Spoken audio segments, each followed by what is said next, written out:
अस्सलाम वालेकुम, आदाब। मैं हूं मोहसिन और आप देख रहे हैं BBN न्यूज़। आइए शुरुआत करते हैं आज के खबरनामे की और नजर डालते हैं हेडलाइंस पर। लोकसभा इंतखाबी ज़ाब्ते के खत्म होते ही प्रजावानी प्रोग्राम का दोबारा आगाज। इंचार्ज चिन्ना रेड्डी ने मसाइल के हल के लिए आवाम को इससे फायदा उठाने का दिया मशवरा।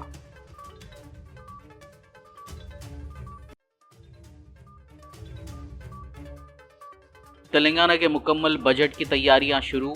डिप्टी सीएम भट्टी विक्रमार्का ने सेक्रेटेरिएट में मुनक्किद किया जायजा इजलास। मुतालिका महकमों के अहदेदारों ने पेश की मुख्तलिफ तजावीज़।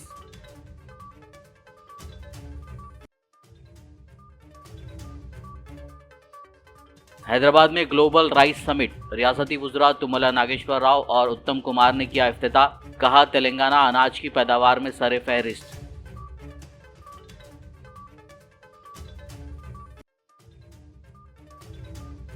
वजीर उत्तम कुमार रेड्डी ने सुंदीला, अनारम और मेडीगड्डा बैरेज पर जारी कामों का लिया जायजा। कहा, रियासती हुकूमत आदिलाबाद जिले के तुम्मड़ी हट्टी बैरेज की तामीर करने के लिए पुरअज़्म।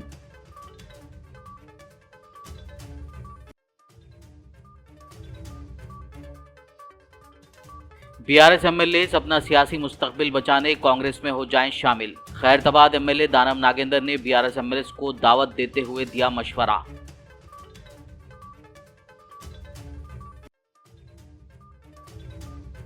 दमे के मरीजों को मिरक के मौके पर 8 और 9 जून को दी जाएगी दवा। मछली प्रसादम। नुमाइश मैदान में तमाम तैयारियां मुकम्मल। आज से ही दिए गए टोकन। बड़ी तादाद में मरीजों की आमद। और अब खबरों की तफसील। तेलंगाना में कांग्रेस हुकूमत के इख्तिदार में आने के बाद से आगाज किया गया प्रजावानी प्रोग्राम आज से दोबारा शुरू हो गया है। लोकसभा इंतखाबी ज़ाब्ते की वजह से इसे आर्जी तौर पर रोक दिया गया था। प्रजावानी के इंचार्ज और रियासती मनसूबाबंदी के कमीशन के वाइस चेयरमैन जी चिन्ना रेड्डी ने कहा कि प्रजावानी की दरखास्त वसूल करने का प्रोग्राम आज से मामूल के मुताबिक मंगल और जुमे को जारी रहेगा। आवाम इस मौके से फ़ायदा उठाएं और दरखास्तों के ज़रिए अपने मसाइल हुकूमत की तवज्जो में लाएं। कांग्रेस हुकूमत ने रियासत का मुकम्मल बजट पेश करने के लिए तैयारियां शुरू कर दी हैं। तेलंगाना के डिप्टी चीफ मिनिस्टर भट्टी विक्रमार्का ने आज सेक्रेटेरिएट में आइंदा मुकम्मल रियासती बजट से मुतालिक एक जायजा इजलास मुनक्किद किया।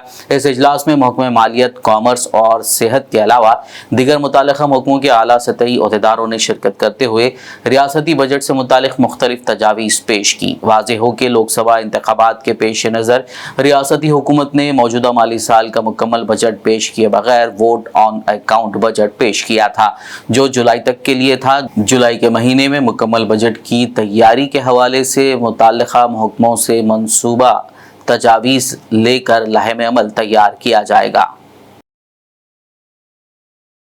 रियासती वज़ीर ज़राअत तुम्मला नागेश्वर राव ने वज़ीर उत्तम कुमार रेड्डी के हमरा हैदराबाद के ताज कृष्णा होटल में ग्लोबल राइस समिट का इफ्तिताह अंजाम दिया। इस 2 रोज़ा कॉन्फ्रेंस में हिंदुस्तान समेत 30 ममालिक के साइंसदानों और राइस मिलर्स एसोसिएशन के नुमाइंदों समेत 250 से ज़ायद मंदूबीन शिरकत कर रहे हैं। इस दौरान हिंदुस्तान की चावल की काश्त, पैदावार, मियार और गैर मुल्की बरामदात में इजाफे पर तबादला ख्याल किया जाएगा।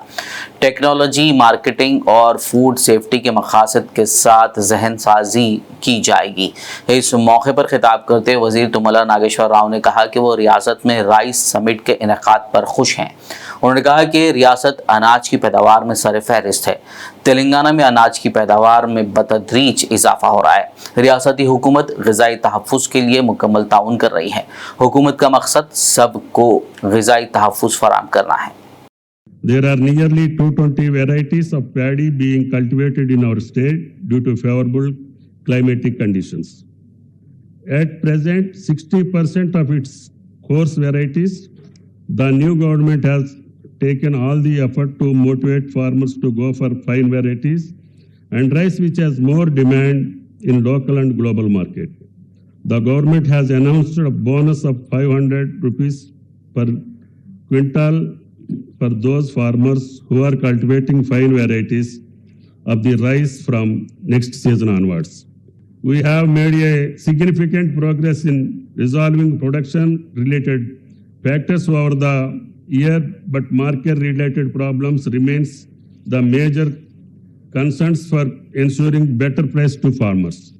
I believe that the summit will provide a very good opportunity to widen our export market and also creates a platform for our domestic traders to interact and collaborate with major traders in the world.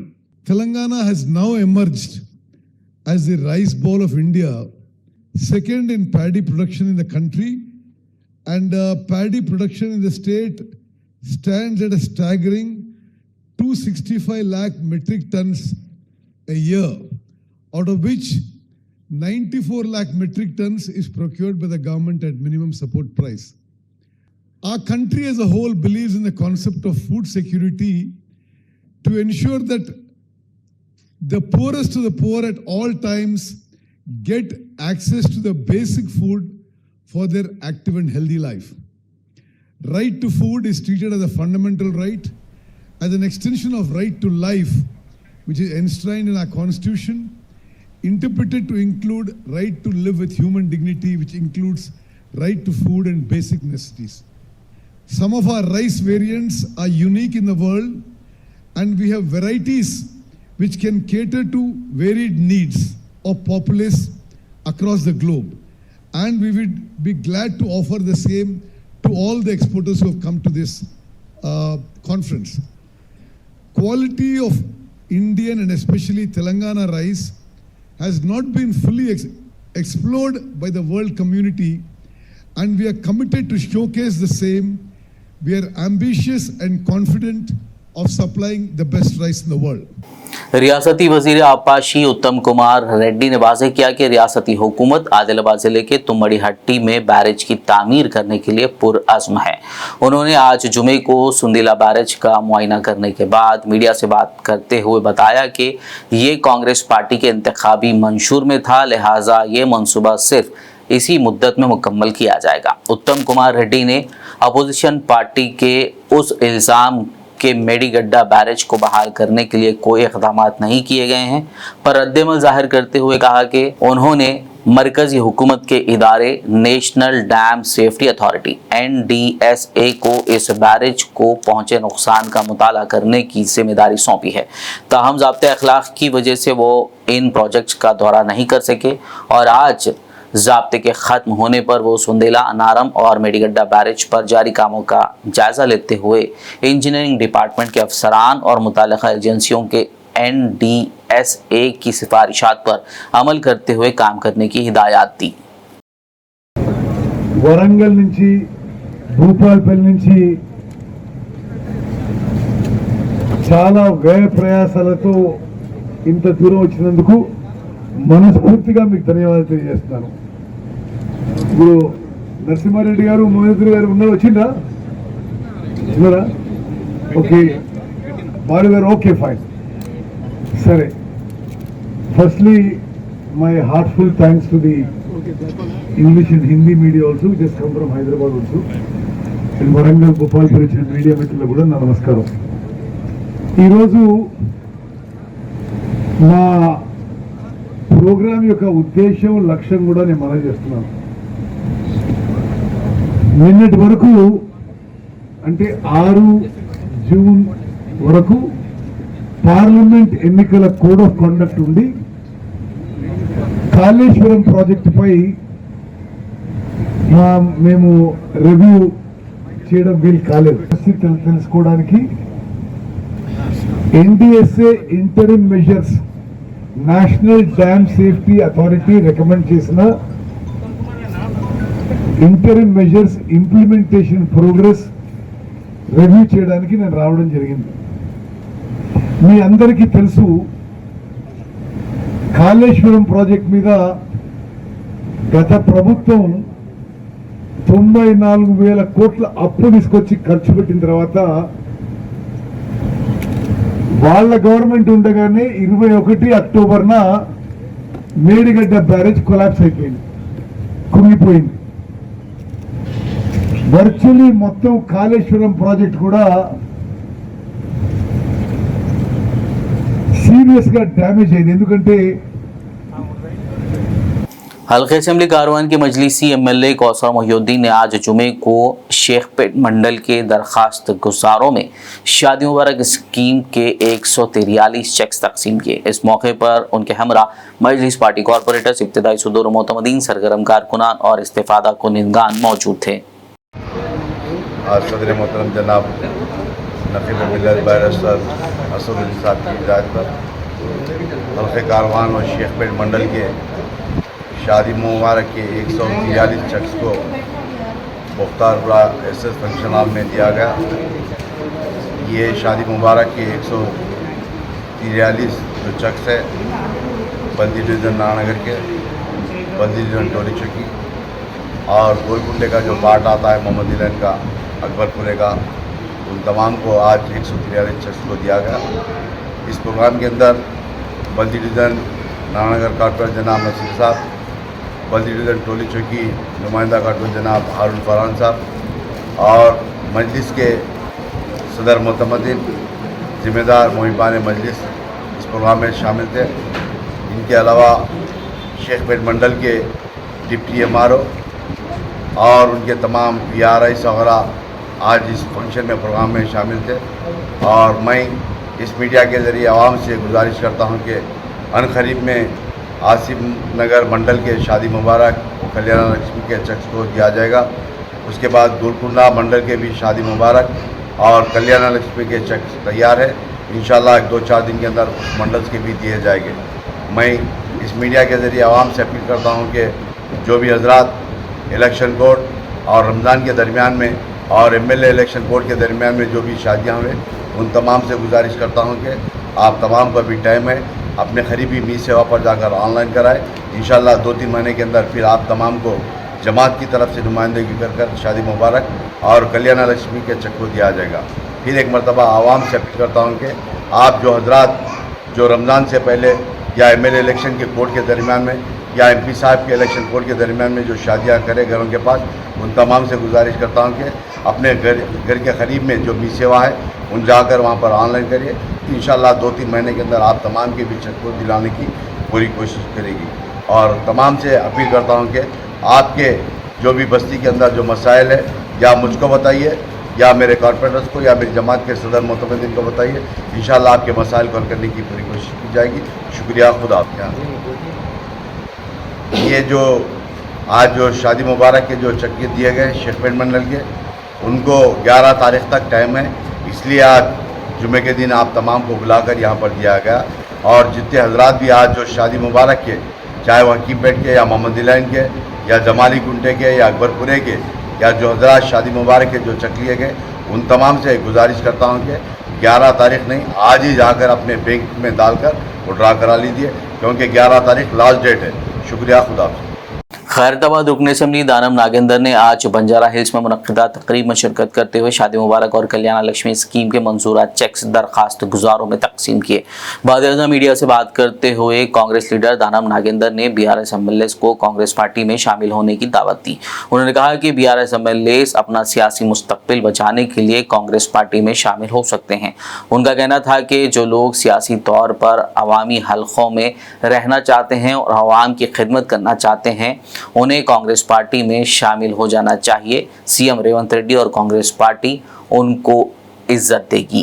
ఎవరైతే మాకు పనిచేశారో ఇప్పటికైనా BRS party శాసనసభ్యులు ఎవరైతే మొన్న ఓటమి వచ్చిన తర్వాత మీరు చూసిన తర్వాత మీ నియోజకవర్గాల్లో కనీసం డిపాజిట్ కూడా రాలేదు, పద్మారావు గారికి కూడా డిపాజిట్ రాలేదు। మీ రాజకీయ భవిష్యత్తు ఇప్పుడు మీ చేతిలోనే ఉంది। మీరు భవిష్యత్తులో మీ రాజకీయ మనుగడను కాపాడుకోవాలంటే కాంగ్రెస్ పార్టీ ఒకటే శరణ్యమని మీరు అర్థం చేసుకొని కాంగ్రెస్ పార్టీలోకి రాండి। తప్పకుండా గౌరవ ముఖ్యమంత్రి గారు మీకున్న గౌరవాన్ని ఇస్తారు, మీకు కావాల్సినటువంటి గౌరవాన్ని ఇస్తారు తప్పకుండా। खबरनामे में फिलहाल लेंगे एक ब्रेक, मुलाकात होगी इस छोटे से ब्रेक के बाद।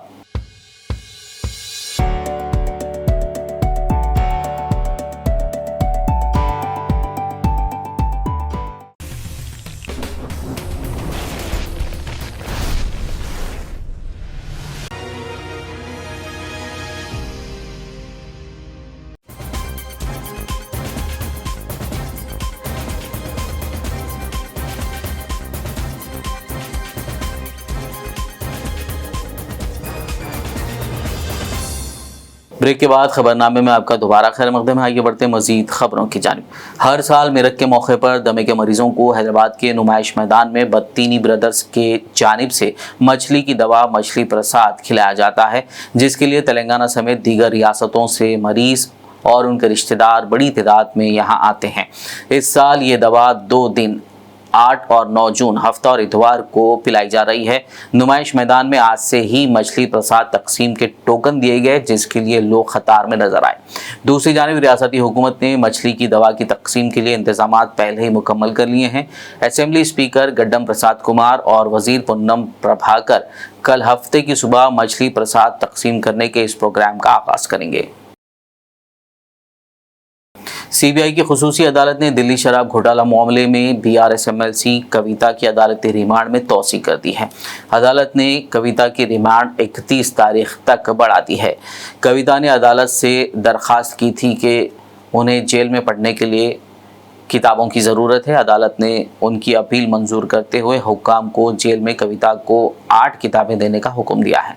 इससे पहले सीबीआई ने शराब घोटाला मामले में कविता के किरदार पर एक ज़िमनी चार्जशीट दाखिल की थी। नौमुंतखब वरंगल रुकन पार्लियामेंट कड़ियम काव्या ने जुमेरात की शाम खाजीपेट दरगाह पहुंचकर जियारत की। इस मौके पर हज कमेटी चेयरमैन सैयद गुलाम अफजल बियाबनी, अलमारूफ खुसरो पाशा और घनपुर रुकन असम्बली कड़ियम श्रीहरी के अलावा दीगर मौजूद थे। बाद-ए-अज़ां कड़ियम काव्या ने मीडिया से बात करते हुए हज कमेटी चेयरमैन और अवाम का शुक्रिया अदा किया। लोकसभा रिजल्ट्स आने के बाद हमारा हज committee chairman Khusro Pasha sir 2,20,000 majority दिए। उन लोगों को और एक बार मिलके तहे दिल से शुक्रिया अदा करने के लिए मैं इधर आई। हमारे खुसरो पाशा सर भी बहुत मेहनत करें और हमारे रिलीजियस लीडर्स सब भी हमारे लिए बहुत काम करें और सबको भी मेरे शुक्रिया बोल रही मैं। आज ये खुशी और मसरत का जो माहौल देख रहे हैं हमारे बीच कड़ियम काव्या जो करीब 2,20,000 वोटों से जीत कर यहाँ ठहरी हुई हैं। यहाँ पर हमारे रेवंत रेड्डी साहब के दौरे और उन्होंने कहा था कि 1 लाख से बढ़ के उठाना, 1 लाख वोटों से ज़्यादा जो है कामयाबी दिलाना। तो यहाँ की आवाम ने उनकी बात को कबूल करते हुए 1 लाख के बजाय 2.25 लाख वोट देकर इनको यहाँ पर कामयाब किए हैं।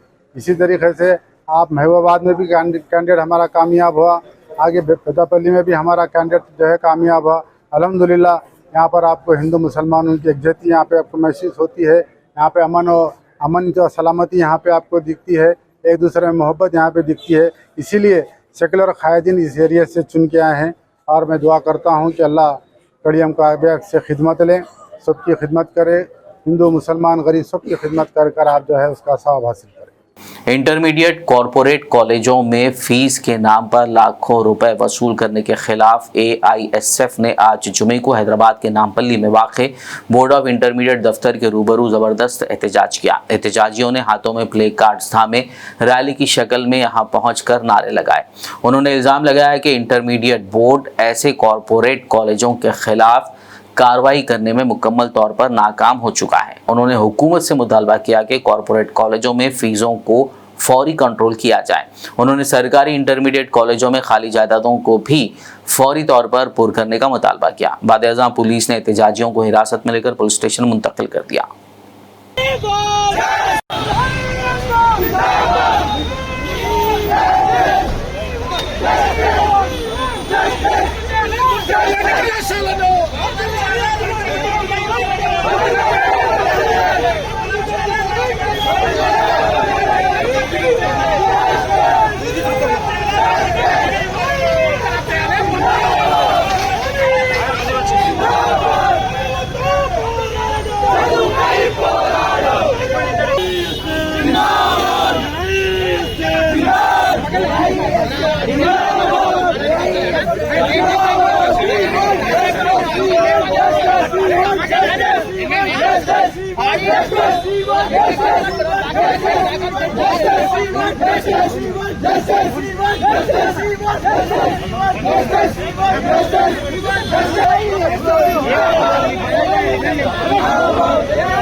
तेलंगाना रियासत में जियो नंबर 317 के मुतासरा मुलाजमीन ने अपने मसाइल के हल के लिए सीएम रेवंत रेड्डी की रिहाइशगाह पहुंचकर एहतजाज दर्ज कराया। इस मौके पर मुतासरा मुलाजमीन ने इस बात पर तशवीश का इजहार किया कि रियासत भर में 350 लोगों की नौकरियां रोक दी गई हैं और ऐसा क्यों किया गया इसका अभी तक पता नहीं चल सका। ఎడ్యుకేషన్ మీదనే రివ్యూ మీటింగ్ జరుగుతున్నది. మన సెక్రటరీ గారు వెంకటేశం గారు, దేవసేన గారు, సిఎస్ గారు అందరూ కూడా సీఎం గారి నివాసంలో ఉన్నారు. ఈరోజు ఎవరికి కూడా అపాయింట్మెంట్ ఇవ్వద్దు అని చెప్పి సీఎం గారు క్లియర్గా చెప్పడం జరిగిందట. అక్కడికి వచ్చిన ఎమ్మెల్యేలు ఇంకా ఇతరత్ర ముఖ్య నాయకులు కూడా కిందనే ఉన్నారు, పైకి ఎవరిని కూడా పంపించడం లేదు. అందువల్ల మనల్ని కూడా పైకి పంపలేదు. మరి పిఏ గారైన జైపాల్ రెడ్డి గారు దాదాపు అరగంట సేపు మనతో మాట్లాడి ఈ సమస్య ఆల్రెడీ ముఖ్యమంత్రి గారి దృష్టిలో ఉంది, అతి త్వరలో ఇది పరిష్కరించబోయే సమస్య, తెచ్చుకున్న ప్రభుత్వం కాబట్టి మీ సమస్య ఖచ్చితంగా పరిష్కరిస్తారు. ఇలాంటి వాళ్ళందరూ కలిస్తేనే ఈరోజు ఈ ప్రభుత్వం ఏర్పడింది. ముఖ్యమంత్రి గారికి ప్రతి సమస్య పట్ల సరైనటువంటి అవగాహన ఉన్నది కాబట్టి ఎవరు కూడా బాధపడదు అన్న విషయాన్ని క్లియర్గా చెప్పారు. ఈ విషయం మీకు అతి త్వరలోనే మీకు ఫోన్ ద్వారా మేము ఇన్ఫర్మేషన్ పంపిస్తామని చెప్పి మన అధ్యక్షుడికి నాకు ఫోన్ నెంబర్ కూడా తీసుకున్నారు. ఆ ఇన్ఫర్మేషన్ అనేది తెలియజేస్తానని చెప్పి దురదృష్టం ఏంటంటే గతంలో ఉన్నటువంటి ప్రభుత్వం ఒక్కరోజు కూడా పెడచెవిన పెట్టిందే కానీ ఒక్కరోజు కూడా మన సమస్యను పట్టించుకోలేదు. ఇవాళ ఉన్నటువంటి ప్రభుత్వం ఏదైతుందో కాంగ్రెస్ ప్రభుత్వం రేవంత్ రెడ్డి గారి ఆధ్వర్యంలో కాంగ్రెస్ పార్టీ మేనిఫెస్టోలో కూడా 317 అంశాన్ని చేర్చడమే కాకుండా రాగానే 100 రోజుల్లో ఒక కాన్స్టిట్యూషనల్ క్యాబినెట్ సబ్ కమిటీని కూడా ఏర్పాటు చేయడం జరిగింది. దురదృష్టం ఏంటంటే క్యాబినెట్ సబ్ కమిటీ ఏర్పడ్డ తర్వాత ఎలక్షన్ కోడ్స్ రావడం, ఆ క్యాబినెట్ సబ్ కమిటీలో ఉన్నటువంటి 3 మంత్రులు కూడా ఎంపీ ఎలక్షన్లలో ఇన్ఛార్జీలుగా ఉండడం వల్ల మన గోసను సరిగ్గా వినలేదని అనిపిస్తుంది. నిన్న అంటే మొన్న ఒక 3-4 రోజుల నుంచి ఉపాధ్యాయుల బదిలీలు, పదోన్నతుల షెడ్యూల్ వస్తుంది, ఇవాళ 7th అని చెప్పేసరికి నేనే నిన్న స్వయంగా ఈ టైం అంటే ఒక 10-10:30 సమయంలో ముఖ్యమంత్రి గారి దగ్గరకు వచ్చి 2 గంటలు వెయిట్ చేసి మరి చాలా బిజీగా ఉన్నారు. ఎంపీలుగా గెలిచినటువంటి ఎంపీ క్యాండిడేట్లు వచ్చి కలిసిపోతుండడం, నేషనల్ లెవెల్లో ఎన్డీఏ కూటమిల మధ్యన ఉన్నటువంటి కొన్ని చర్చలలో కూడా వారు ఇక్కడ నుంచే పార్టిసిపేట్ కావడం ఉన్నప్పటికీ కూడా టైం తీసుకొని నేను నిన్న కలిసి ఫస్ట్ ఒకటే అడిగిన నేను వారిని, అన్న 317 జీవో వల్ల నష్టపోయిన ఉపాధ్యాయులకు న్యాయం చేస్తామని, ఉద్యోగులకు కూడా న్యాయం చేస్తామని చెప్పినాం, మేనిఫెస్టోలో పెట్టినాం, కమిటీ వేసినాం, అనేక ఎన్నికల సభల్లో చెప్పినాం, చాలాసార్లు మనం కలిసినప్పుడు చెప్పినాం. వాళ్ళకు కాకుండా ట్రాన్స్ఫర్ ప్రమోషన్స్ ఇస్తే వీళ్ళకి మళ్ళీ ప్లేసులు దొరకవు. आखिर में एक नजर हेडलाइंस पर। लोकसभा इंतखाबी ज़ाब्ते के खत्म होते ही प्रजावाणी प्रोग्राम का दोबारा आगाज। इंचार्ज चिन्ना रेड्डी ने मसाइल के हल के लिए आवाम को इससे फायदा उठाने का दिया मशवरा।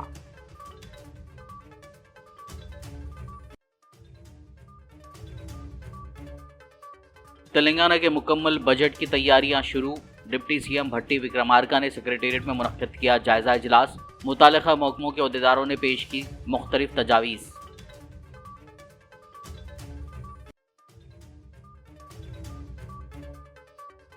हैदराबाद में ग्लोबल राइस समिट। रियासती वुज़रा तुम्मला नागेश्वर राव और उत्तम कुमार ने किया इफ्तिताह।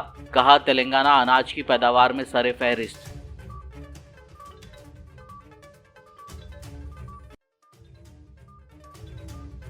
वजीर उत्तम कुमार रेड्डी ने सुंदीला, अनारम और मेडीगड्डा बैरेज पर जारी कामों का लिया जायजा। कहा रियासती हुकूमत आदिलाबाद जिले के तुम्मड़ी हट्टी बैरेज की तामीर करने के लिए पुरअज़्म।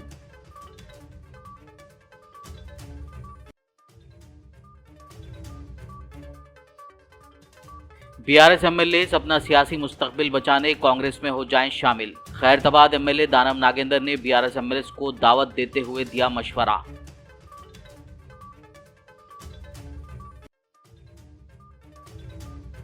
दमे के मरीजों को मिरक के मौके पर 8 और 9 जून को दी जाएगी दवा। मछली प्रसादम। नुमाइश मैदान में तमाम तैयारियां मुकम्मल। आज से ही दिए गए टोकन। बड़ी तादाद में मरीजों की आमद। खबरनामे में फिलहाल बस इतना ही। ताज़ा तरीन अपडेट्स के लिए देखते रहिए BBN न्यूज़। यूट्यूब और फेसबुक पर मौजूद हमारे वीडियोस को लाइक और शेयर ज़रूर कीजिए।